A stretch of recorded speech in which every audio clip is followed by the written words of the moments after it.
obra ezoikoak dira. Ez dira arrunta. Inolaz ere, arruntasunetik urrun. Guztiz urrun, guztiz kontrako norabide. Eta dator autoexigentzia oso sakona, oso esaten dizu ni morroi bihurtu naz. Irudiak agintzen du. Irudia hau arte azkenean nahiko inhumanoa da.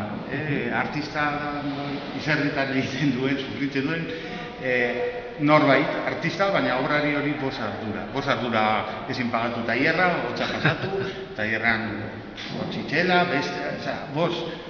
Obra autonomoa da, berez, bizitza propioa du, ente bat da, izaera bat, nortasun bat.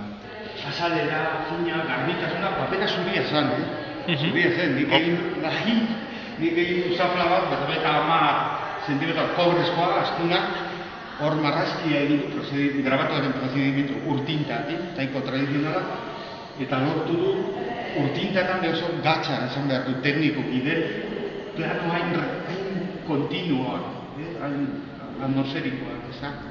Hau da ama, egin du, horma urratu, eta esan, atzean hori dago. Amabietan dago paradisuan, ordu batetan gorago agian, baina arratsaldeko 5:00 dago damututa erreta infernuan berriro.